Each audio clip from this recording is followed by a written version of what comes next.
اور آپ ان کافروں اور منافقوں کی باتوں پر دھیان نہ کریں اور ان کی ایذا رسانی کو نظر انداز کر دیں اور اللہ پر توکل کریں، اور اللہ کافی ہے آپ کے لیے مددگار کے طور پر۔ یہاں پہ ہم نے دیکھا شروع سے کہ رسول اللہ صلی اللہ علیہ وسلم جب بھی پریشان ہوتے تو اللہ کی طرف سے وحی آ جاتی کہ دیکھیں ان لوگوں کی باتوں پہ آپ نے پریشان نہیں ہونا، ٹھیک ہے، ان کی جو بھی آپ کو پریشانی دے رہے اس کو آپ نے نظر انداز کر دینا ہے۔ توکل کس پر کرنا ہے آپ کو؟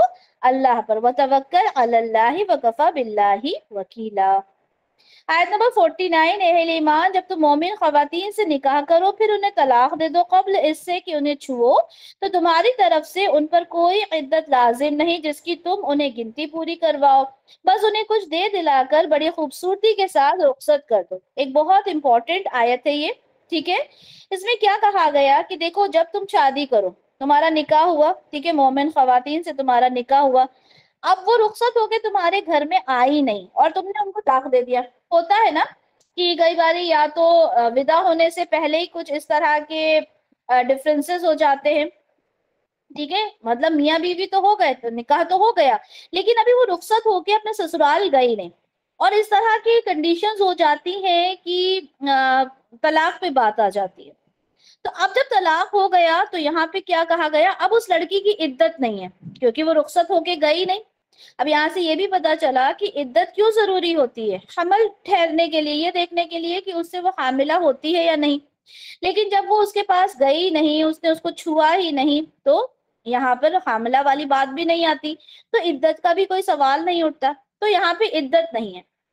اچھا، پھر کہا بس انہیں کچھ دے دلا کر بڑی خوبصورتی کے ساتھ رخصت کر دو۔ کچھ دے دلا کے، اگر مہر مقرر ہو گیا تھا تو آدھا مہر دینا ہوگا، ٹھیک ہے، مہر اگر مقرر تھا تو آدھا، اور اگر نہیں مقرر تھا تو اپنی طرف سے اپنی استطاعت کے حساب سے آپ نے کچھ دے کر اور اچھی طریقے سے، ٹھیک ہے، اچھی خوبصورتی سے آپ نے ودا کرنا ہے، یہ نہیں لڑائی جھگڑوں کے ساتھ۔ بڑا مشکل ہوتا ہے نا یہ کام بھی، کہ ظاہر سی بات ہے کہ جب شادی ٹوٹی اور اس کی رخصتی بھی نہیں ہوئی تو obviously بہت ہی ماحول جو تھا وہ ٹینشن والا رہا ہوگا، یہی ہوتا ہے نا۔ لیکن اللہ تعالیٰ نے کیا کہا کہ ایسے وقت میں بھی تم نے اس کو کچھ دے دلا کے جو ماحول ہے وہ بڑا ہی اچھا رکھنا ہے، پرسکون کے ساتھ، خوبصورتی کے ساتھ اس کو ودا کر دینا ہے۔ آیت نمبر 50، آیت نمبر 50 میں ہم دیکھ لیتے ہیں کہ یہاں پہ تمام باتیں جتنی بھی آپ کو نظر آئیں گی یہ سب رسول اللہ کے لیے خاص ہیں، ٹھیک ہے، یہ اس کا کسی بھی اور دوسرے مرد سے اس کو ریلیٹ نہیں کیا جائے گا، ٹھیک ہے، صرف اور صرف یہ رسول اللہ کے لیے ہے۔ اللہ تعالیٰ فرماتے ہیں کہ یہ نبی ہم نے آپ کے لیے حلال ٹھہرایا ہے آپ کی تمام ازواج کو جن کے مہر آپ نے ادا کیے۔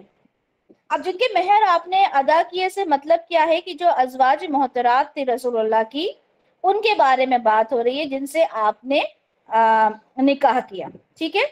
اچھا، اب جب نکاح کا جو کانسیپٹ تھا وہ کیا تھا کہ 4 جو نکاح تھے وہ الاؤڈ تھے، ٹھیک ہے، اور اس کے آگے نکاح کرنا منع تھا اسلام میں، ٹھیک ہے۔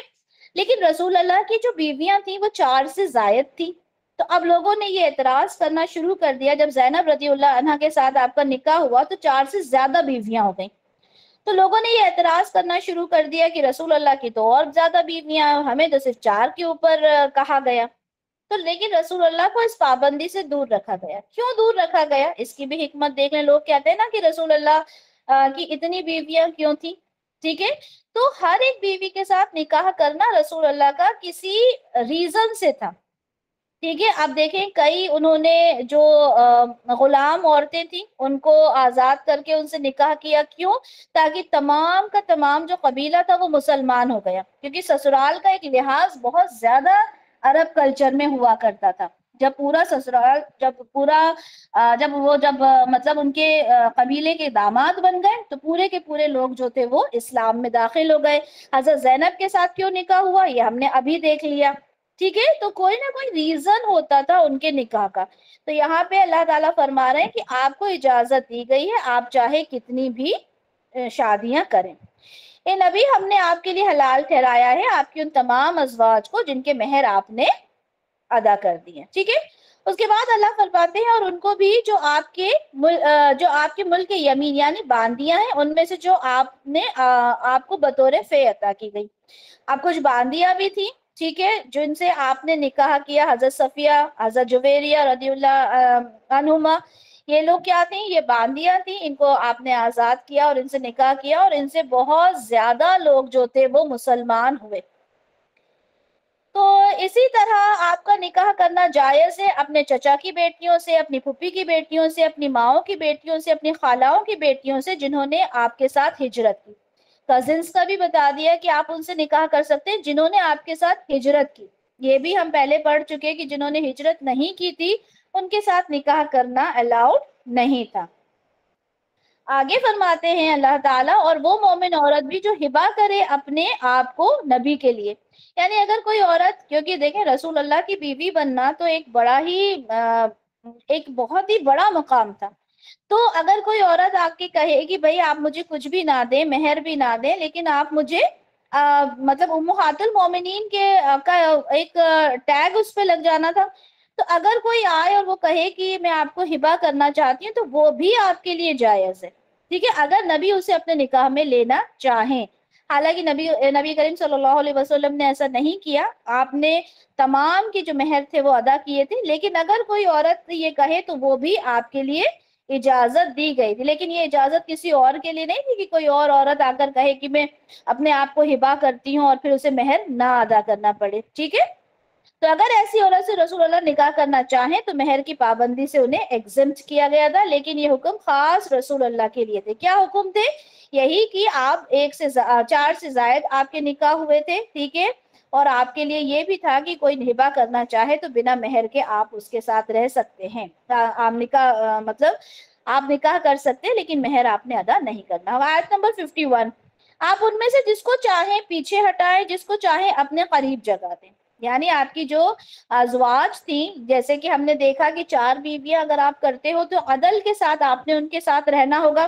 لیکن اس چیز سے بھی رسول اللہ کو ایگزمپٹ کر دیا گیا. کیوں کر دیا گیا؟ کیونکہ رسول اللہ کا مین مقصد نکاح کر کے، شادیاں کر کے زندگی کا لطف اٹھانا نہیں تھا، بلکہ یہ نکاح کسی مقصد سے کیے گئے تھے. اب اس میں وہ ساری تمام چیزیں کرتے رہیں گے تو کیا ہوگا؟ جس مقصد کے لیے وہ آئے تھے وہ مشکل ہو جاتا. لیکن اللہ کے رسول تھے، اللہ کے رسول نے کبھی بھی اپنی جو ان کی ازواج تھی اس میں ناانصافی نہیں کی، ٹھیک ہے. آپ کی جو راتیں تھی وہ مقرر تھی، آپ کا جو وقت تھا وہ مقرر تھا، آپ سب کے پاس باری باری سے جاتے تھے، ٹھیک ہے. آخری وقت میں بھی آپ کی ازواج نے خود اس بات کی آپ کو اجازت دی تھی کہ آپ حضرت عائشہ رضی اللہ عنہا کے ساتھ رہ سکتے ہیں، ٹھیک ہے. تو اللہ تعالیٰ فرماتے ہیں کہ آپ ان میں سے جس کو چاہیں پیچھے ہٹائیں، جس کو چاہیں اپنے قریب جگہ دیں. جن کو آپ نے دور کر دیا تھا ان میں سے کسی کو دوبارہ قریب کرنا چاہیں تو بھی آپ پر کوئی حرج نہیں ہے. زیادہ قریب ہے اس سے کہ ان کی آنکھیں ٹھنڈی رہیں، یعنی ان کو یہ تو تسلی ہوگی نا کہ ہم رسول اللہ کی بیویاں ہیں. یہی کیا کم بات ہے، امہات المومنین ان کو کہا جا رہا ہے، تاکہ ان کی آنکھیں ٹھنڈی رہیں اور وہ رنجیدہ نہ ہو، وہ سب کی سب راضی رہیں اس پر جو بھی آپ انہیں دیں. یعنی آپ جتنا ان کو دیں گے وہ اس پر راضی رہیں گی. اللہ خوب جانتا ہے جو کچھ تمہارے دلوں میں ہے، اللہ ہر چیز کا علم رکھنے والا بہت بردبار ہے. آیت نمبر 52، آیت نمبر 52 کہا جا رہا ہے اب اس کے بعد اور عورتیں آپ کے لیے حلال نہیں. یعنی جو پیچھے ایک آپ کا پورا ایک کمپلیٹ ہو گیا حساب، ٹھیک ہے، بتا دیا گیا. اب اس کے بعد کوئی عورت آپ کے لیے حلال نہیں، اور نہ ہی اس کی اجازت ہے کہ آپ ان میں سے کسی کی جگہ کوئی اور بیوی لے آئیں. ایسا بھی نہیں کہ ریپلیس کر دیں کسی کو، ٹھیک ہے، ایسا بھی نہیں ہے، اگرچہ ان کا حسن آپ کو اچھا لگے. اب یہاں پر ایسا نہیں ہے کہ رسول اللہ کا دل کسی پر آ جاتا تھا اور وہ نکاح کر لیتے، نہیں، بلکہ ایسا بالکل بھی نہیں تھا. یہ مطلب تھا کہ رسول اللہ نے شادیاں حسن کی خاطر نہیں کی تھی، اپنے دین کو آگے بڑھانے کے لیے کی تھی. لیکن یہاں پر ایک بتایا جا رہا ہے، ایک طریقہ بتایا جا رہا ہے کہ اب آپ نے اور نکاح نہیں کرنا، یعنی جتنے ہو گئے تھے وہ ہو گئے تھے، سوائے اس کے جو آپ کی مملوکہ ہوں، یعنی آپ کی جو باندیاں ہیں، لونڈیاں ہیں، ان کے لیے کوئی بھی نمبر جو تھا وہ فکس نہیں تھا، ٹھیک ہے. اور اللہ ہر چیز پر نگران ہے، یعنی اللہ ہر چیز کو جاننے والا ہے. آیت نمبر 53، اچھا اس کا پس منظر دیکھتے ہیں اس آیت کا. اس آیت کا پس منظر کچھ ایسا ہے کہ رسول اللہ صلی اللہ علیہ وسلم کا نکاح ہوا حضرت زینب رضی اللہ عنہ کے ساتھ، اور رسول اللہ نے حضرت انس بن مالک رضی اللہ عنہ سے کہا کہ آپ تمام کو کھانے پر بلائیں. تو حضرت انس بن مالک رضی اللہ عنہ فرماتے ہیں کہ آپ نے لوگوں کو بلایا رسول اللہ کے گھر پہ، ٹھیک ہے، سب آئے، کھانا شروع کیا. اب جب کھانے بیٹھے تو لوگوں نے جانا ضروری نہیں سمجھا، بیٹھے رہے، ٹھیک ہے، رسول اللہ وہاں پہ رہے، تھوڑی دیر بیٹھے، دیکھا کہ یہ لوگ جا ہی نہیں رہے. رسول اللہ تھوڑا باہر نکل گئے، گھوم کے اپنی دوسری بیویوں کے پاس ہو کر واپس آئے. اب جب لوگوں نے دیکھا کہ آپ لوٹ کر آئے ہیں تو انہیں احساس ہوا کہ ہم لوگ یہاں پہ بہت دیر سے بیٹھے اور اذیت کا سبب بن رہے ہیں، تو وہ لوگ وہاں سے دروازے سے چلے گئے. اب حضرت انس بن مالک رضی اللہ عنہ وہیں موجود تھے. تھوڑی دیر بعد رسول اللہ آئے اور انہوں نے کہا کہ آپ کے اوپر یہ آیات نازل ہوئی ہیں. کون سی آیت ہے؟ آیت نمبر 53 پڑھیں گے، آپ کو انشاءاللہ سمجھ میں آ جائے گا. اے اہل ایمان مت داخل ہو جایا کرو نبی کے گھروں میں مگر یہ کہ تمہیں کسی کھانے پر آنے کی اجازت دی جائے، نہ انتظار کرتے ہوئے کھانے کی تیاری کا. ہاں جب تمہیں بلایا جائے تب داخل ہوا کرو، پھر جب کھانا کھا چکو تو منتشر ہو جایا کرو اور باتوں میں لگے ہوئے بیٹھے نہ رہا کرو. ٹھیک ہے، آپ سمجھ میں آ رہا ہوگا اس کا پس منظر سننے کے بعد. تمہاری یہ باتیں نبی کے لیے تکلیف کا باعث تھی مگر وہ آپ لوگوں سے جھجک محسوس کرتے ہیں اور اللہ حق بات کو سے نہیں جھجکتا. اور جب تمہیں نبی کریم صلی اللہ علیہ وسلم کی بیویوں سے کوئی چیز مانگنی ہو تو پردے کی اوٹ سے مانگا کرو. یہ طرز عمل زیادہ پاکیزہ ہے تمہارے دلوں کے لیے بھی اور ان کے دلوں کے لیے بھی، اور تمہارے لیے جائز نہیں کہ تم اللہ کے رسول کو ایذا پہنچاؤ، اور نہ یہ جائز ہے کہ تم نکاح کرو آپ کی بیویوں سے آپ کے بعد کبھی بھی. یقیناً اللہ کے نزدیک یہ بہت بڑی بات ہے. اب یہاں پر پہلے تو یہ بات ہو گئی کہ اگر آپ کسی کے گھر جائیں، یہ تو رسول اللہ کے لیے خاص ہے، لیکن عام اس پہ بھی دیکھیں تو آپ کسی کے گھر پہ بنا اجازت کے نہ جائیں. ایسا نہ ہو کہ کھانے پہ تو دعوت دی ہے اور آپ دوپہر سے ہی پہنچ گئے، ٹھیک ہے، اب سامنے والے کو تیاریاں کرنے میں بھی مشکل ہو رہی ہے. جب کھانا کھا چکو تو سامنے والے کو دن بھر سے انسان محنت کرتا ہے، ٹھیک ہے، تیاریاں کرتا ہے، اب وہ آپ سے بات کرنے کے لیے بیٹھا ہے، وہ چاہتا ہے گھر کو بھی آرگنائز کرے، آپ لوگ جائیں، اب آپ اس کے گھر سے اٹھ ہی نہیں رہے. تو یہ ساری چیزیں اخلاق کے خلاف ہیں. اللہ تعالیٰ فرماتے ہیں آگے کہ اگر جب آپ جو امہات المومنین ہیں ان سے کچھ چیز مانگے تو پردے کی اوٹ سے مانگا کریں. اب اس سے کیا پتا چلتا ہے کہ اگر ہمارے گھر میں کوئی آتا ہے، ٹھیک ہے، غیر محرم ہے ہمارا، تو اگر ہمیں کوئی ضرورت پڑ گئی کچھ لینے دینے کی تو ہم نے پیچھے سے دینا ہے، ٹھیک ہے، سامنے نہیں آنا. کیوں؟ کیونکہ یہ پردہ ہے. اور آج کل ہم لوگ کتنا پردہ کرتے ہیں یہ ہم نے اپنے آپ سے سوال کر لینا ہے. ٹھیک ہے، آگے اللہ تعالیٰ فرماتے ہیں کہ یہ امہات المومنین ہے، ام المومنین ہے، مائیں ہیں ہماری، تو ان کے ساتھ ظاہر سی بات ہے رسول اللہ رہے نہ رہے اب ان کے ساتھ نکاح کرنا تو پاسبل ہی نہیں ہے کیونکہ تمام امت کی یہ مائیں ہیں. تو آپ سے کہا گیا کہ تم نکاح نہ کرو آپ صلی اللہ علیہ وسلم کی بیویوں سے آپ کے بعد کبھی بھی. تو یہاں پہ بھی دیکھیں کتنی باتیں ہیں جو ہمیں بتا دی گئی. آگے اللہ تعالیٰ فرماتے ہیں خواہ تم کسی چیز کو ظاہر کرو خواہ چھپاؤ، اللہ یقیناً ہر چیز کا علم رکھنے والا ہے.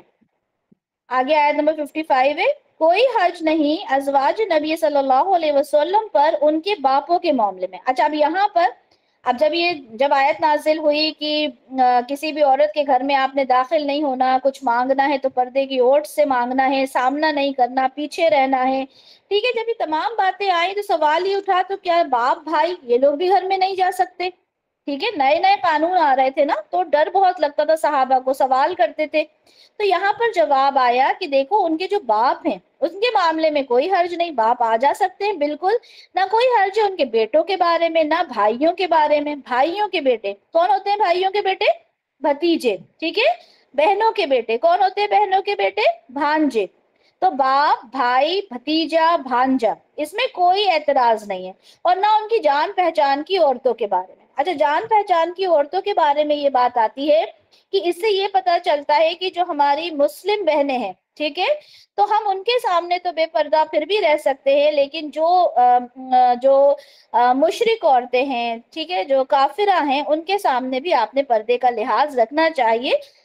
زیادہ تر علماء نے اس کے بارے میں یہی کہا. اور نہ ہی ان کے جو ان کی ملک یمین میں ہو یعنی جو لونڈیاں ہیں.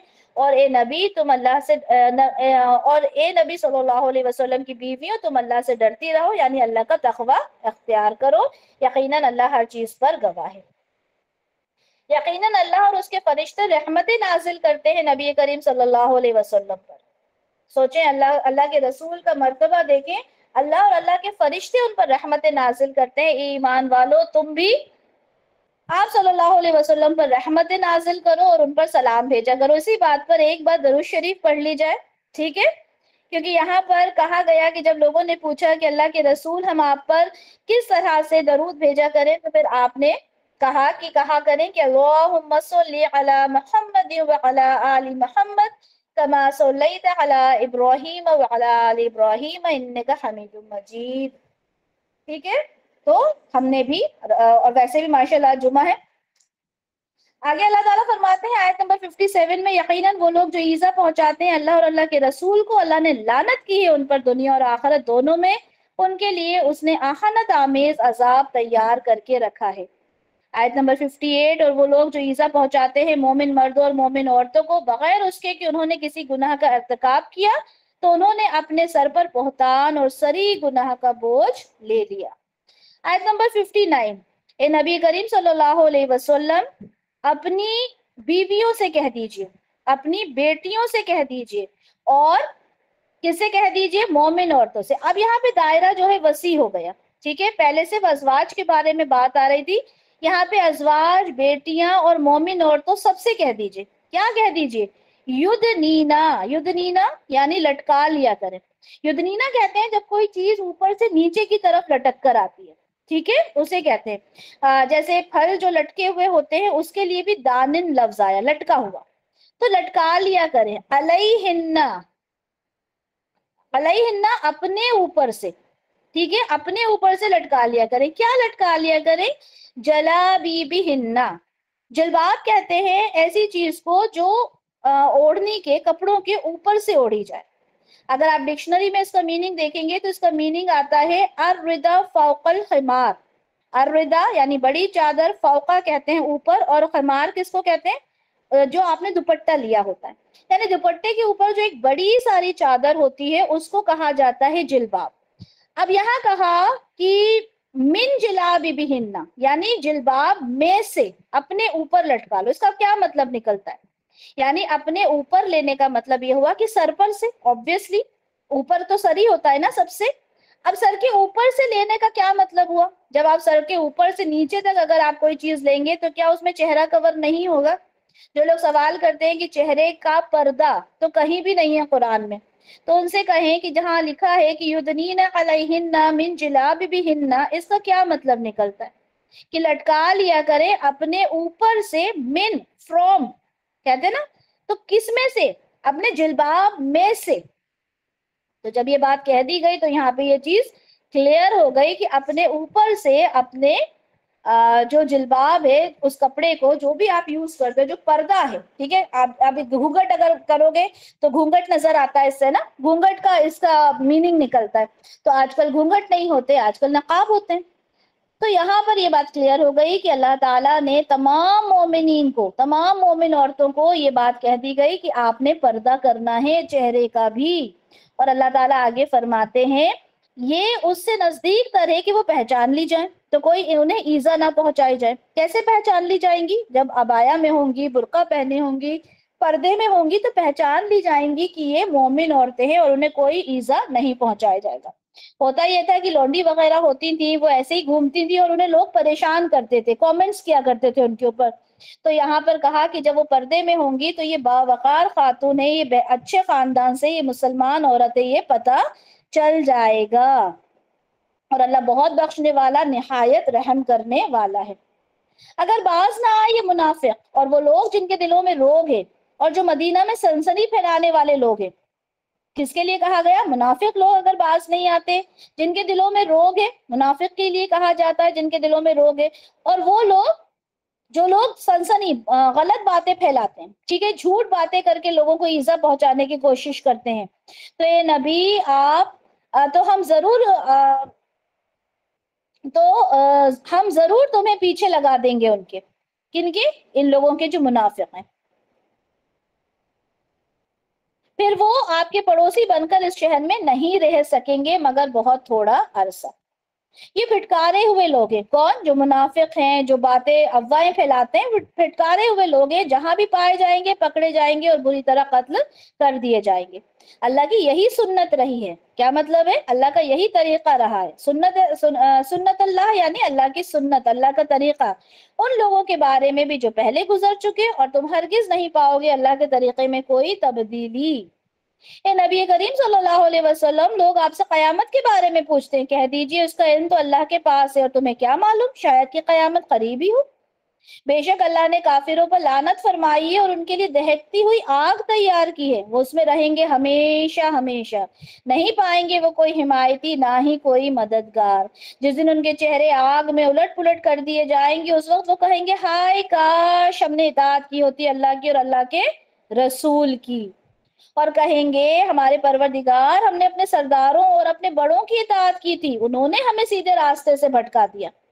ہم بھی یہی کہتے ہیں نا، اچھا ہمارے گھر میں تو ہماری نانی یہ کرتی تھی، ہماری دادی یہ کرتی تھی، ہماری امی یہ کرتی ہیں، ہم نے تو یہی دیکھا ہے، ہم تو یہی کرتے آئیں گے. آپ ہمیں کتنا بھی سمجھا دیں ہم نہیں سمجھیں گے، کتنا بھی قرآن پڑھ لیں ہم نہیں سمجھیں گے. تو جب اللہ کے سامنے حاضر ہوں گے تو کیا کہیں گے کہ اللہ ہم نے تو اپنے بڑوں کی بات مانی تھی، انہوں نے ہمیں بھٹکا دیا تھا. اور آگے کیا کہیں گے؟ اے اللہ تو ان کو دگنا عذاب دے، ہمیں بھٹکایا تھا نا، اب ان کو دگنا عذاب دے اور ان پر لعنت فرما، بہت ہی بڑی لعنت. اللہ تعالیٰ فرماتے ہیں اہل ایمان، تم ان لوگوں کی مانند نہ ہو جانا جنہوں نے موسیٰ علیہ السلام کو اذیت دی تھی، تو اللہ نے ان کو بری ثابت کر دیا اس بات سے جو انہوں نے کہی تھی، اور وہ اللہ کے نزدیک بڑے مرتبے والا تھا. یہ کس کے بارے میں بات ہو رہی ہے؟ حدیث سے ہمیں ملتا ہے کہ موسیٰ علیہ السلام بڑے ہی باحیا تھے، ٹھیک ہے، اور اس زمانے میں لوگ ایک ساتھ جو نہانے وغیرہ کا جو چلن تھا، تو موسیٰ علیہ السلام کو کسی نے دیکھا نہیں تھا، برہنہ نہیں دیکھا تھا، اور ان کے بارے میں باتیں کرنا شروع کر دی تھی کہ آپ کے اندر تو کوئی عیب ہے جس وجہ سے آپ کو ہم نے کبھی اپنے ساتھ نہیں دیکھا. اس پر اللہ تعالیٰ نے ان کو لوگوں کی نظر میں دکھایا، ٹھیک ہے، یہ پوری ایک حدیث ہے، لوگوں کی نظر میں دکھایا جس سے لوگوں کو پتا چلا کہ موسیٰ علیہ السلام جو ہیں وہ بہت ہی زیادہ خوبصورت اور وجاہت والے ہیں. ٹھیک ہے، تو یہاں پر اللہ تعالیٰ فرماتے ہیں، اور اس پر پھر یہ آیت جو ہے وہ نازل ہوئی، یہ بات بتانے کے لیے کہ اے اہل ایمان، تم ان لوگوں کی مانند نہ ہو جانا جنہوں نے موسیٰ علیہ السلام کو اذیت دی تھی، تو اللہ نے اس کو بری ثابت کر دیا اس بات سے جو انہوں نے کہی تھی، اور وہ اللہ کے نزدیک بڑے مرتبے والا تھا. اے ایمان والو، اللہ کا تقوی اختیار کرو اور بات کیا کرو سیدھی، اللہ تمہارے سارے اعمال درست کر دے گا اور تمہاری خطائیں بخش دے گا. اور جو کوئی اللہ اور اس کے رسول کی اطاعت پر کاربند ہو گیا تو اس نے بہت بڑی کامیابی حاصل کر لی. اب دیکھیں کتنے بار اس جو آج کے لیکچر میں ہم نے دیکھا اطیع اللہ و اطیع الرسول، اللہ کی اطاعت کرو، اللہ کے رسول کی اطاعت کرو. جو کہتا ہے نا انسان کہ قرآن میں کہاں ہے، قرآن سے دکھائیے کہ قرآن میں یہ چیز موجود ہے. تو اللہ تعالیٰ سے خود کہہ رہے ہیں کہ اطیع اللہ و اطیع الرسول، اللہ کی اطاعت کرو، اللہ کے رسول کی اطاعت کرو، اپنے نام کے ساتھ وہ نام جوڑتے ہیں. تو پھر ہم یہ کیسے کہہ سکتے ہیں کہ قرآن میں ہے؟ نہیں، حدیث چھوڑیں، قرآن میں دکھائیں. تو قرآن میں ان کو یہ دکھایا کریں کہ جب اللہ تعالیٰ کہہ رہے ہیں کہ میرے رسول کی اطاعت کرو، جس طرح میرے رسول اٹھتے تھے اٹھا کرو، جس طرح بیٹھا کرتے تھے بیٹھا کرو، جس طرح کھایا کرتے تھے کھایا کرو. ٹھیک ہے، آیت نمبر 72، ہم نے اس امانت کو پیش کیا آسمانوں پر، زمین پر، پہاڑوں پر، تو ان سب نے انکار کر دیا اس کو اٹھانے سے، اور وہ ڈر گئے، اور انسان نے اسے اٹھا لیا، یقیناً وہ بڑا ظالم اور بڑا نادان تھا. اب یہ امانت اللہ تعالیٰ نے انسان کو دینے سے پہلے آسمان، زمین اور پہاڑوں کو دی. کیا امانت تھی؟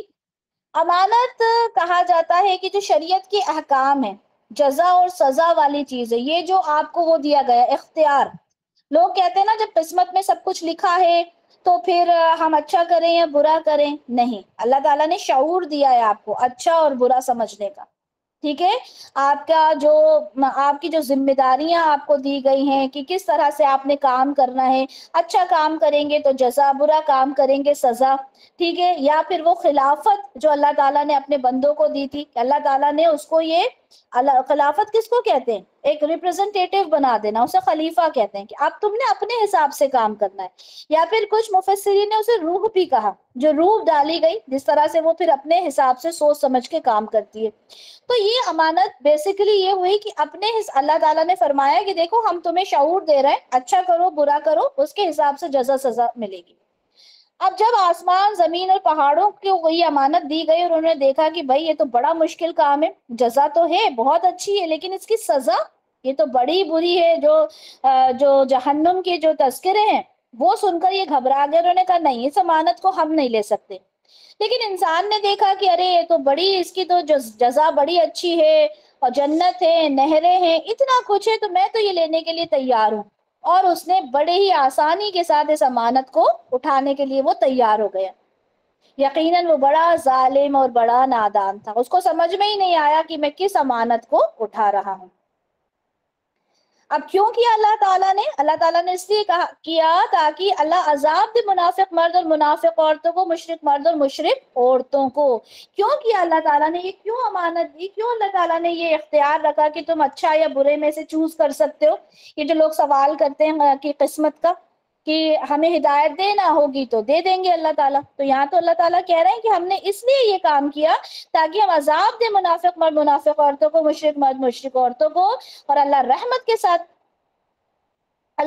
ساتھ توجہ فرمائے مومن مرد اور مومن عورتوں پر۔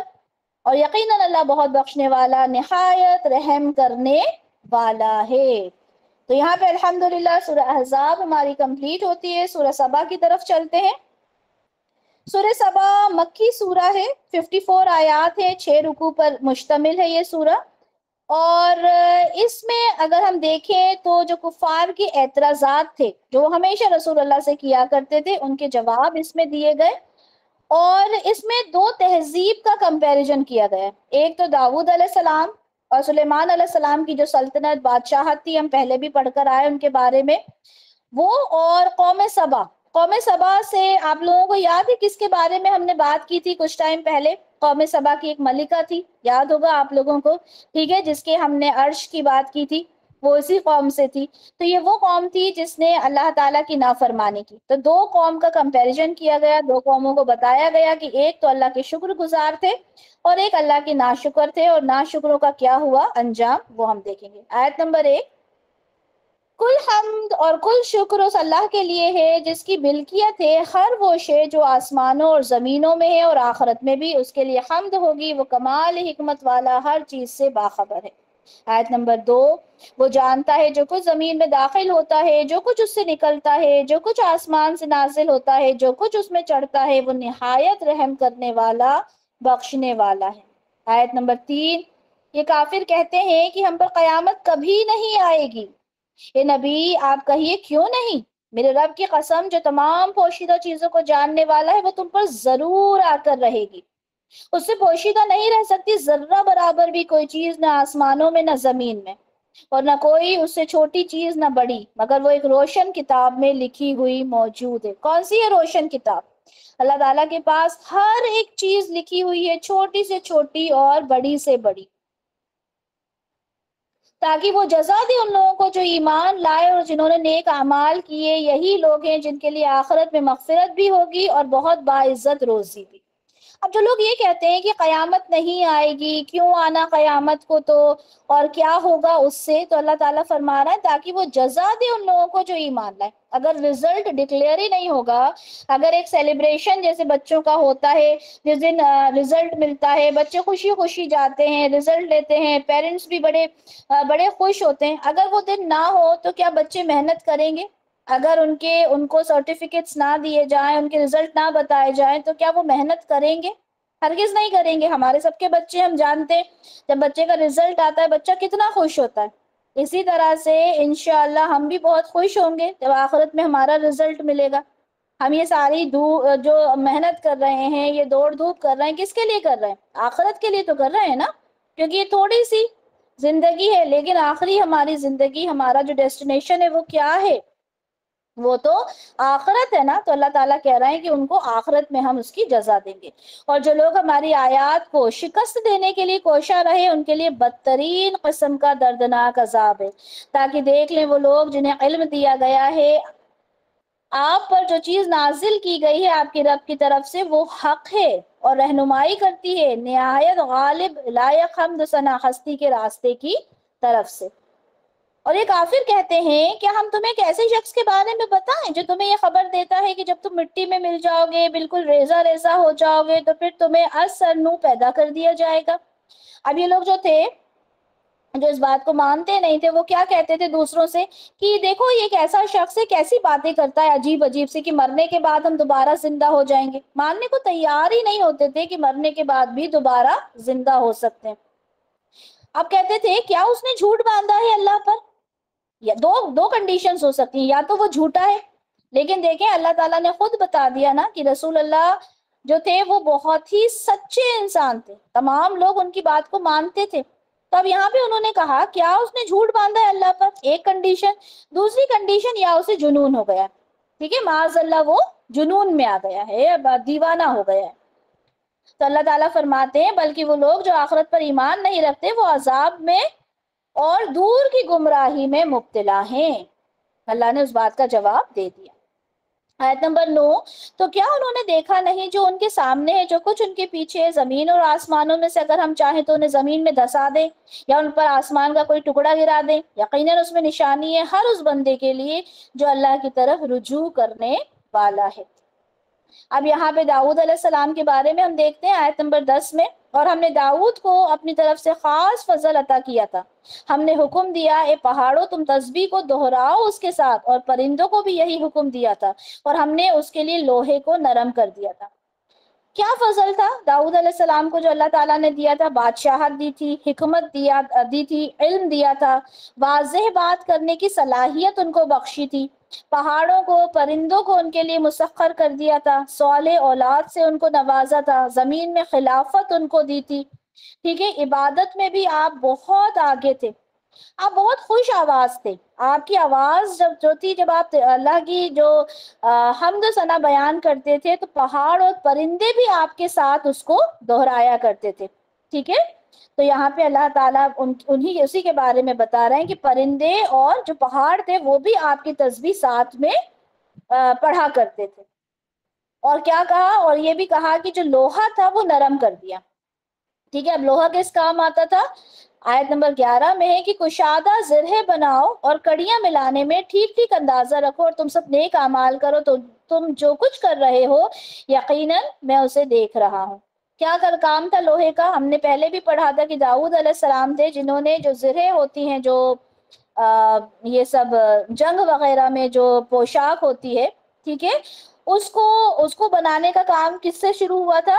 داؤد علیہ السلام سے۔ تو اللہ تعالیٰ نے لوہا ان کے لیے نرم کر دیا تھا تاکہ وہ اس سے بہت اچھے طریقے سے زرہیں بنائیں۔ اور سلیمان علیہ السلام کے لیے ہوا کو مسخر کر دیا تھا، اس کا صبح کو چلنا بھی 1 ماہ کا سفر تھا اور اس کا شام کا چلنا بھی 1 ماہ کا سفر تھا۔ جیسے آج ہم دیکھیں، ہم پلین میں بیٹھتے ہیں، ٹھیک ہے، کچھ ہی منٹوں میں، ٹھیک ہے، یا پھر کچھ گھنٹوں میں ہم ایک جگہ سے دوسری جگہ بآسانی پہنچ جاتے ہیں۔ تو یہاں پہ جو ایک پورا ماہ کا سفر تھا وہ دن صبح کے ٹائم ہو جاتا تھا سلیمان علیہ السلام کا، اور شام کا جو تھا وہ بھی 1 ماہ کا جو سفر تھا وہ شام میں، یعنی کچھ ہی گھنٹوں میں وہ سفر کو کر لیا کرتے تھے، کیونکہ ہم نے دیکھا تھا نا، ہم نے پہلے بھی پڑھا تھا کہ ہوا کو مسخر کر دیا گیا تھا، اور ہم نے اس کے لیے پگھلے ہوئے تانبے کا چشمہ جاری کر دیا تھا۔ داؤد علیہ السلام کو کیا دیا تھا؟ لوہا نرم کر کے دیا تھا، اور یہاں پہ تانبے کے بارے میں بات کی جا رہی ہے، سلیمان علیہ السلام کو تانبے کا چشمہ جاری کر کے دیا تھا۔ اور کچھ جن بھی تھے جو ان کے تابع تھے۔ اب جن جو تابع تھے کیا کرتے تھے؟ جو اس کے سامنے کام کرتے تھے اس کے رب کے حکم سے، اور ان میں سے جو کوئی بھی ہمارے حکم سے ستابی کرتا اسے ہم جلا دینے والا عذاب چکاتے۔ یعنی کوئی بھی اگر سلیمان علیہ السلام کی بات کو ماننے سے انکار کرتا تو اللہ تعالیٰ کہتے ہیں کہ ہم اس کو عذاب بھی دیتے تھے۔ وہ بناتے تھے اس کے لیے جو وہ چاہتا تھا۔ اب یہ جنات کیا کرتے تھے تابع ہو کر؟ جو بھی سلیمان علیہ السلام چاہتے تھے ان کے لیے یہ جنات بنایا کرتے تھے، بڑی بڑی عمارتیں، مجسمے، تالابوں کی مانند بڑے بڑے لگن، بڑی بڑی دیگیں، ٹھیک ہے، اتنی بڑی بڑی دیگیں ہوتی تھیں جو ایک جگہ مستقل پڑی رہتی تھیں، اس میں کھانے بنتے تھے۔ یہ داؤد کے گھر والوں یعنی سلیمان علیہ السلام سے کہا جا رہا ہے عمل کرو شکر ادا کرتے ہوئے، یعنی یہ جو نعمتیں ہم نے دی ہیں اس کے لیے اللہ کا شکر ادا کرو، اور میرے بندوں میں شکر کرنے والے کم ہی ہیں۔ یعنی اللہ تعالیٰ جب نوازتا ہے لوگوں کو، لوگ کیا کرتے ہیں؟ شکر کرنا کم کر دیتے ہیں۔ یہاں پہ کہا جا رہا ہے کہ اللہ کے بندوں اللہ کا شکر ادا کیا کرو جب اللہ تعالیٰ تمہیں نعمتوں سے نوازو۔ اب اس کے بعد آیت نمبر 14 میں یہ ہے کہ سلیمان علیہ السلام جب ان کا انتقال ہوا تو آپ عصا جو ہوتا ہے نا، عصا سے ٹیک لگائے کھڑے تھے، اور اسی حالت میں ملک الموت، وہ تو ہر کہیں ہر کبھی آ جاتی ہے نا، تو آپ کی روح قبض کر کے آپ کی روح قبض ہو گئی۔ اب آپ ٹیک لگا کے کھڑے ہوئے تھے عصا پر، اور اس پہ ٹیک لگائے کھڑے رہے۔ جنات جو تھے وہ کام کر رہے تھے اور بڑا ہی ڈرتے تھے سلیمان علیہ السلام سے۔ اب انہیں یہ بھی نہیں پتا چلا کہ سلیمان علیہ السلام کا انتقال ہو گیا۔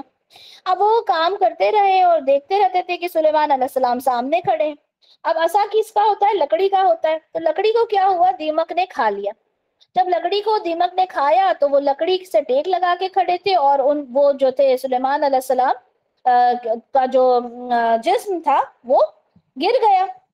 تب ان لوگوں کو پتا چلا جنات کو کہ سلیمان علیہ السلام کا تو انتقال ہو چکا ہے۔ تو یہاں پر یہ بھی بتایا گیا کہ دیکھو جنات کو علم نہیں ہوتا غیب کا، جو لوگ کہتے ہیں نا کہ جنات کو غیب کا علم ہوتا ہے، تو ہرگز نہیں، ان کو بھی اتنا ہی علم ہوتا ہے جتنا اللہ تعالیٰ دے دیتے ہیں۔ آیت پڑھ لیتے ہیں۔ پھر جب ہم نے اس پر موت طاری کر دی کہ کسی نے ان کو اس کی موت سے آگاہ نہ کیا، یعنی جنات کو، مگر زمین کے کیڑے نے یعنی دیمک نے جو اس کے عصا کو کھاتا تھا، پھر جب وہ گر پڑا تو جنوں پر واضح ہو گیا کہ اگر وہ غیب جانتے ہوتے تو اس ذلت کے عذاب میں نہ پڑتے۔ اب یہاں پہ آیت نمبر 15 سے ہم دیکھیں گے کہ قوم سبا کے بارے میں بات ہو رہی ہے۔ قوم سبا میں ہم وہ جو ملکہ تھی بلقیس، اس کے بارے میں بھی ہم پڑھ چکے پہلے۔ اب یہاں پر یمن کے علاقے میں یہ قوم جو تھی یہ آباد تھی، اور یہ پہاڑی علاقوں میں جو بند ہوتے ہیں، ڈیمز جن کو بولتے ہیں، اس کی وہ تعمیر کرتے تھے، اور اس سے کیا ہوتا تھا کہ نہریں نکلتی تھیں، اور پوری جگہ جو تھی وہ بڑی ہی کہہ سکتے ہیں کہ پروگریسو جو قوم تھی وہ، ٹھیک ہے، کیونکہ پانی بہت زیادہ تھا، ڈیمز انہوں نے کنسٹرکٹ کیے تھے، ہر جگہ سبزہ وہاں پر ہوتا تھا، اور بہت زیادہ ان کے جو بستیاں تھیں وہ جیسے بہت ہی ماڈرن سٹیز ہوتی ہیں اس طرح سے انٹر کنیکٹڈ وہ سٹیز تھی، ٹھیک ہے، اور وہاں پہ کوئی بھی اس طرح کا صحرا نہیں تھا، وہاں پہ کوئی لوٹ مار نہیں تھی، بہت امن والی جگہ تھی، ٹھیک ہے۔ تو اتنی نعمتیں اللہ تعالیٰ نے انہیں دی ہوئی تھی، لیکن اس کے باوجود انہوں نے کیا کیا؟ اللہ تعالیٰ کی ان نعمتوں کو جھٹلایا۔ اللہ تعالیٰ فرماتے ہیں اسی طرح قوم سبا کے لیے بھی ان کے مسکن میں ایک نشانی موجود تھی، 2 باغات کے سلسلے دائیں اور بائیں طرف، کھاؤ اپنے رب کے رزق میں سے اور اس کا شکر ادا کرو، تمہارا شہر بہت پاکیزہ اور تمہارا رب بہت بخشنے والا ہے۔ تو یہاں پر کیا بتایا کہ 2 باغات تھے دونوں طرف۔ 2 باغات سے مطلب یہ تھا کہ بہت زیادہ وہاں پر جو پیڑ پودے تھے وہ بہت تھے، فروٹس وغیرہ بہت تھے وہاں پر، بہت زیادہ وہاں پہ پیداوار ہوتی تھی، تو دونوں طرف باغات تھے، اور اللہ تعالیٰ نے انہیں بہت زیادہ رزق دیا تھا۔ تو انہوں نے اعراض کیا، چنانچہ ہم نے بھیج دیا ان پر سیلاب بہت زور کا۔ اب جس ڈیم کی وجہ سے وہ اتنا اتراتے تھے، ٹھیک ہے، اتنا ان کو اس بات کا غرور تھا کہ اللہ تعالیٰ نے تو ہمیں اتنی نعمتوں سے نوازا ہے، اللہ تعالیٰ نے اس ڈیم کو ہی ڈھا دیا، ٹھیک ہے۔ اللہ تعالیٰ کی جب نعمتوں کو انسان ٹھکراتا ہے تو کیا ہوتا ہے؟ اللہ تعالیٰ کا عذاب آتا ہے۔ تو وہ جو ڈیم تھا وہ کیا ہوا؟ وہ ٹوٹ گیا، اور اس کے ٹوٹنے سے کیا ہوا؟ سیلاب آ گیا۔ اللہ تعالیٰ فرماتے تو انہوں نے اعراض کیا، چنانچہ ہم نے بھیج دیا اس پر سیلاب بہت زور کا، اور ہم نے بدل دی ان کے 2 باغوں کی جگہ 2 اور باغ، یعنی جو باغ تھے جس کے اندر سے میوے نکلتے تھے اور بہت زیادہ رزق دیا گیا تھا، اس کی جگہ اللہ تعالیٰ نے 2 دوسرے باغ آ گئے وہاں پر۔ کیا آ گئے؟ جن میں کڑوے کسیلے پھل تھے، ٹھیک ہے، جس میں جائیوں کے درخت تھے اور کچھ تھوڑی سی بیریاں تھی. اگر کھانے کو دیکھا جائے تو صرف بیر تھے، جو بیر ہوتے ہیں بس تھوڑے سے. باقی تو کیا ہوا، اب کیا ہوتا ہے کوئی چیز جب تباہ ہوتی ہے تو وہاں پہ اپنے آپ جنگلی گھاس اور جنگلی جو پیڑ ہوتے ہیں وہ اگاتے ہیں. تو یہ اس طرح کی کچھ چیزیں اگائی تھی، کچھ بیریاں تھی، لیکن جو ان کو رزق، ان کو جو میوہ وغیرہ جو ملتی تھی وہ سب اللہ تعالیٰ نے ختم کر دی. کیوں؟ کیونکہ انہوں نے اعراض کیا. یہ بدلہ دیا ہم نے ان کو ان کی کفرانی نعمت کی وجہ سے، اور ہم ایسا برا بدلہ نہیں دیتے مگر ناشکر لوگوں کو. اب اللہ تعالیٰ نے خود ہی اس کی ریزن بھی بتا دی. ہم نے ان کے علاقے اور ان بستیوں کے درمیان جنہیں ہم نے برکت عطا کر دی تھی واضح نظر آنے والی بستیاں قائم کی تھی. جو میں نے کہا نا انٹر کنیکٹڈ سٹیز تھی، یعنی ایسی بستیاں تھیں جو ایک دوسرے کو نظر آتی تھی. ایسا نہیں تھا کہ بیچ میں جنگل ہے، بیچ میں صحرا ہے، چلنے جا رہے ہیں تو سمجھ میں ہی نہیں آ رہا کہاں جائیں گے، بلکہ نظر آنے والی بستیاں تھیں. اور ہم نے اندازہ مقرر کر دیا تھا ان میں سفر کرنے کا. اب جیسے ہمیں ایک جگہ سے دوسری جگہ جانا ہے تو ہمیں معلوم ہوتا ہے کہ کتنا سفر لگے گا، کتنے گھنٹے لگیں گے. 4 گھنٹے کا سفر ہے، ٹھیک ہے، اوور نائٹ جرنی ہے، ہمیں معلوم ہوتا ہے. ٹھیک ہے، اور اگر ایسے ہی اگر ہمیں کہیں بھی چھوڑ دیا جائے، جنگل ہے، کچھ سمجھ میں نہیں آئے تو ہمیں معلوم نہیں ہوتا. تو اللہ تعالیٰ کہہ رہے ہیں کہ وہ اس طرح کی بستیاں تھیں کہ اندازہ بھی مقرر کر لیتے تھے کہ اتنے گھنٹے میں ہم ایک شہر سے دوسرے شہر پہنچ جائیں گے. ہم نے انہیں کہہ دیا تھا کہ تم سفر کرو اس میں رات کو بھی اور دن میں بھی امن کے ساتھ، یعنی امن والا شہر تھا، رات میں بھی کوئی پریشانی نہیں تھی. تو انہوں نے کہا یہ ہمارے پروردگار ہمارے سفروں کے درمیان دوری پیدا کر دے. یعنی یہ جو سفر ہے اتنے آسان ہے، ایک بستی سے نکلو دوسری بستی آ جاتی ہے، یہ تو بڑا آسان سا کام ہے، ہمیں تو ایڈونچر چاہیے. اب اسی کو اگر ہم دیکھیں کہ انسان جب کام کرتا ہے، ٹھیک ہے، روزگار سے لگا ہوتا ہے تو کیا بولتا ہے کہ بھیا بہت کما لیا، اب تو بہت تھک گیا. کہتا ہے نا کہ ارے اب تو چھٹی مل جائے، بہت تھک گیا. یا پھر اولاد کو جب پریشان کرتی ہے تو کیا کہتے ہیں، بھائی جس سے تمہیں بے اولاد ہی اچھی تھی. ٹھیک ہے. یا پھر ہم بہت کچھ عبادت کر رہے ہیں تو ہم بولے ارے بھیا اس عبادت سے تو ہمارا دل جو ہے وہ تھک چکا. ٹھیک ہے. یا ہم کہیں اچھی جگہ گھومنے گئے، ہم بولتے ہیں ارے بھائی یہ کیا، یہ سب یہ پہاڑ دیکھنا، جھرنے دیکھنا کچھ پسند نہیں آ رہا، بھائی گھر جانا ہے. تو اللہ تعالیٰ جب نعمتوں سے نوازتا ہے تو انسان اس طرح سے انہیں ٹھکرا دیتا ہے. ٹھیک ہے. تو انہوں نے کہا کہ ہمارے پروردگار ہمارے سفروں کے درمیان دوری پیدا کر دے، اور انہوں نے اپنی جانوں پر ظلم کیا تو ہم نے انہیں کہانیاں بنا دیا. کہتے ہیں نا ونس اپون اے ٹائم، کہانیاں بنا دیا، قصے بن کے رہ گئے کہ قوم سبا ایک قوم ہوا کرتی تھی. اللہ تعالیٰ نے اس طرح سے انہیں تباہ اور برباد کر دیا. اس لیے ہمارے الفاظ جو ہم یوز کرتے ہیں یا اللہ سے جو ہم باتیں کرتے ہیں یا اللہ سے جو ہم دعائیں کرتے ہیں انہیں بہت سوچ سمجھ کر کیا کریں. ٹھیک ہے. اور انہیں ٹکڑے ٹکڑے کر کے رکھ دیا، یعنی صرف برباد نہیں کیا بلکہ پوری طرح سے ٹکڑے ٹکڑے کر دیا. یقیناً اس میں نشانیاں ہیں اس شخص کے لیے جو بڑا صبر کرنے والا اور شکر کرنے والا ہے. اللہ کا ہر لمحہ شکر ادا کریں. اگر ہمیں اللہ تعالیٰ نے یہ سعادت دی ہے کہ ہم اس قرآن کو سمجھنے والے بن رہے ہیں تو ہم اس کا شکر ادا کریں کہ اللہ تعالیٰ تو نے ہمیں یہ سعادت نصیب فرمائی. اگر ہمیں اولاد ہے تو ہم اپنی اولادوں کا شکر ادا کریں کہ اللہ تعالیٰ تو نے ہمیں اولادیں میسر کی. تو ہر چیز کا شکر ادا کرنا ہے. اور یقیناً ابلیس نے ان کے بارے میں اپنا گمان سچ کر دکھایا تو ان سب نے اس کی پیروی کی سوائے مومنین کی ایک جماعت نے. کیا سچ کر دکھایا ابلیس نے، کیا گمان کیا تھا؟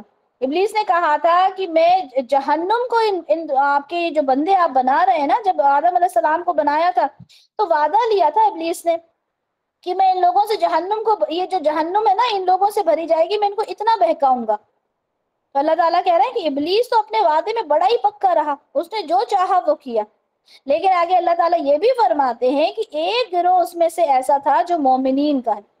مومن بندے کو کبھی بھی ابلیس نہیں بہکا سکتا، اور اس کو تو ان پر کوئی اختیار حاصل تھا ہی نہیں. ابلیس کا اختیار نہیں ہے کسی کے اوپر، مگر یہ کہ ہم دیکھ لیں کہ کون ہے جو آخرت پر یقین رکھتا ہے ان لوگوں میں سے جو اس کے متعلق شک میں ہے. دیکھیں ایک چیز تو ہوتی ہے یقین کرنا اور ایک چیز ہوتی ہے نہیں ماننا، لیکن ان دونوں کے بیچ میں ایک چیز ہوتی ہے شک میں پڑنا. آخرت پتہ نہیں کیسی ہوگی، ہوگی کہ نہیں ہوگی، مریں گے تو پتہ نہیں کیا ہوگا، اچھا پتہ نہیں فرشتے آتے ہوں گے تو کیا ہوگا. اب یہ نہیں ہے کہ یقین نہیں کر رہے، ٹھیک ہے، اب ایک کنفیوژن ہے، ایک ڈاؤٹ ہے تو یہ ڈاؤٹ بھی مسلمان کو، ایک مومن کو نہیں ہوتا۔ قرآن میں اگر ہم نے پڑھ لیا کہ مر کے ہم جائیں گے، قبر کے عذاب ہوں گے، جنت جہنم کا ہمارے لیے فیصلہ کیا جائے گا، تو ہمارا اس پر اعتبار ہے، یقین ہے، 100% یقین ہے۔ تو اللہ تعالیٰ فرماتے ہیں کہ جن لوگوں نے اس پہ جو شک تھا نا، ان لوگوں کو ہی وسوسے ڈالتا ہے شیطان، ہر کسی کو نہیں ڈالتا۔ اور آپ کا پروردگار ہر چیز پر نگران ہے، اللہ تعالیٰ تو ہر چیز کو دیکھنے والا ہے۔ اے نبی، ان مشرکین سے کہیے کہ تم بلاؤ ان کو جنہیں تم معبود گمان کرتے ہو اللہ کے سوا۔ وہ ذرہ برابر بھی اختیار نہیں رکھتے، نہ آسمان میں، نہ ہی زمین میں، نہ ہی دونوں زمین اور آسمان میں سے ان کا کوئی حصہ ہے، اور نہ ہی ان میں سے کوئی اس کا مددگار ہے۔ اور نہ نفع دے گی ان کے یہاں کوئی سفارش مگر اسی کے حق میں جس کے لیے اس نے اجازت دی ہو۔ یہ بات بار بار آتی ہے، ٹھیک ہے، سورہ بقرہ میں بھی ہم نے اس بارے میں پڑھا، اور جب سے لے کے ابھی تک کئی باری ہم نے یہ چیز پڑھی کہ سفارش قبول کی جائے گی، لیکن صرف اس کی جس کی اللہ تعالیٰ اجازت دیں گے۔ ایسا نہیں ہے کہ ہر کوئی کسی کی سفارش کر دے، ماں بیٹے کی کر دے، بیٹا ماں کی کر دے، نہیں، بلکہ جس کے لیے اللہ تعالیٰ اجازت دیں گے۔ یہاں تک کہ جب گھبراہٹ دور کر دی جاتی ہے ان کے دلوں سے، وہ پوچھتے ہیں تمہارے رب نے کیا فرمایا؟ وہ کہتے ہیں کہ اس نے جو کچھ فرمایا وہ حق ہے، اور وہ بہت بلند اور بالا اور بہت بڑا ہے۔ یہ فرشتوں کے بھی گفتگو ہو سکتی ہے کہ اتنی ہیبت ہوگی اس وقت، اور جب سفارش کا حکم مل جائے گا اس کے بعد وہ کہیں گے کہ بھئی کیا بنا، کیا ہوا، سوال کریں گے، اتنے ہیبت میں ہوں گے، اتنے ڈرے ہوئے ہوں گے کہ سمجھ ہی نہیں پائیں گے کہ کیا ہوگا۔ پھر جب وہ ہیبت جاتی رہے گی تب وہ آپس میں سوال کریں گے۔ یا یہ بھی ہو سکتا ہے کہ ایک سفارش جس کی جا رہی ہے، اور جو سفارش کا جس نے سفارش کی، ہو سکتا ہے ان کا بھی یہ کانورسیشن ہو سکتا ہے۔ آپ ان سے پوچھئے کہ کون ہے جو تمہیں رزق بہم پہنچاتا ہے آسمانوں سے اور زمینوں سے۔ یہی سوال ہم کر سکتے ہیں آج بھی کہ تمہیں جو رزق ملتا ہے کون دیتا ہے؟ آپ ان سے کہیے کہ اللہ، یعنی اگر وہ کوئی اور جواب دے تو ان سے کہو اللہ ہے جو تمہیں رزق دیتا ہے، اور یقیناً ہم یا تم یا تو ہدایت پر ہیں یا کھلی گمراہی میں۔ آپ دیکھیں نا، اگر آپ اللہ پہ ایمان رکھتے ہو، سامنے والا نہیں رکھتا، تو آپ اس سے کہہ سکتے ہو، آپ جب ساری دلیلیں اس کو دے دو، جب ساری دلیلیں اس کو دے دو تو آپ یہ کہہ سکتے ہو کہ بھئی یا تو تم ہدایت پر ہو یا میں، یعنی میں نے اپنی طرف سے سارا کام کر دیا۔ آپ کہیے کہ تم سے نہیں پوچھا جائے گا ہمارے جرائم کے بارے میں، اور نہ ہی ہم سے پوچھا جائے گا تمہارے اعمال کے بارے میں۔ کیا مطلب ہوا اس کا؟ کہ جو کچھ ہم کر رہے ہیں، اگر تم کو یہ لگتا ہے کہ یہ سب غلط ہے، یہ سب جرم ہے، تو ٹھیک ہے، تم سے تو نہیں پوچھا جائے گا نا ہم جو کچھ کرتے ہیں، اور نہ ہی ہم سے پوچھا جائے گا جو کچھ تم کرو۔ ٹھیک ہے، تمہیں جو کرنا ہے تم کرو۔ آپ کہہ دیجئے کہ ہمارا رب ہم سب کو ایک دن جمع کرے گا، پھر وہ فیصلہ کر دے گا ہمارے درمیان حق کے ساتھ، اور وہ خوب فیصلہ کرنے والا، خوب جاننے والا ہے۔ اب رسول اللہ کو تو کہہ دیا کہ بس آپ یہ باتیں بتا دیجئے، ماننا نہیں ماننا کس کے ذمہ ہے؟ لوگوں کے ذمہ۔ آج ہم بھی یہ کہہ سکتے ہیں، ہم بھی جب دعوت کا کام کرتے ہیں تو کیا کریں؟ سب سے پہلے یہی بتائیں نا کہ ہم جو اس دنیا کو گزار رہے ہیں اس کا ریئل موٹیو کیا ہے، پرپس کیا ہے اس دنیا میں آنے کا؟ اللہ کی عبادت کرنا۔ ہم کسی اور کام کے لیے نہیں آئے، ہم صرف اللہ کی عبادت کے لیے یہاں پر موجود ہوئے ہیں۔ آپ کہہ دیجئے کہ ذرا مجھے دکھاؤ تو وہ معبود جنہیں تم نے شریک بنا کر ان کے ساتھ ملا رکھا ہے۔ کوئی نہیں، بلکہ وہی اللہ ہے، بہت زبردست، نہایت حکمت والا۔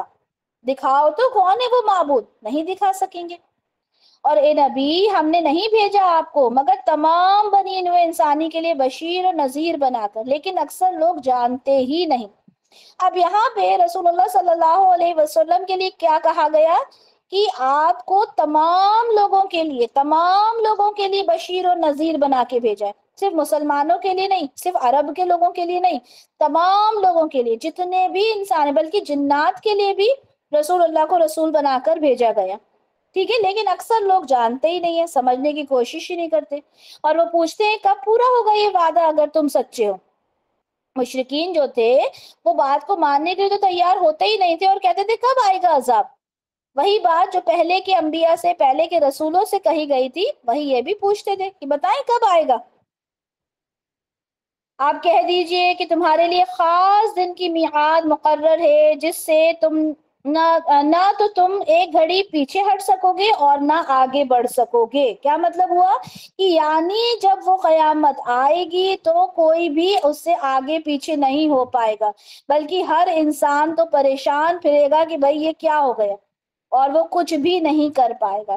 تو اللہ تعالیٰ سے ہم سب دعا کریں کہ اللہ تعالیٰ وہ دن جب آئے گا جو بڑا ہی ہیبت ناک دن ہوگا، ٹھیک ہے، اس دن کے لیے ہم سب نے دعائیں کرنی ہے کہ اللہ تعالیٰ جب ہم آپ کے حضور پیش ہوں تو ہمارا جو چہرہ ہے وہ خوش ہو، نہ کہ ہم اتنے ڈر سے پریشان، اور ہمارے جو جو اعمال نامہ ہے اللہ تعالیٰ وہ ہمارے سیدھے ہاتھ میں دینا. ایسا نہ ہو کہ ہماری خیر یہ تو بولنا بھی نہیں چاہیے، اللہ تعالیٰ سے بس یہ دعا کرنا چاہیے کہ اللہ تعالیٰ ہمارا اعمال نامہ سیدھے ہاتھ میں ہی دیا جائے، کیونکہ اللہ تعالیٰ سے جو گمان رکھتے ہیں اللہ تعالیٰ اسی کو پورا کرتا ہے. بارک اللہ لی ولکم فی القرآن الکریم ونفعنی وإیاکم بما فیہ من الآیات والذکر الحکیم. سبحانک اللہم وبحمدک، اشہد ان لا الہ الا انت، استغفرک واتوب الیک. جزاک اللہ خیرا کثیرا وحسن الدنیا والآخرہ. السلام علیکم ورحمۃ اللہ وبرکاتہ.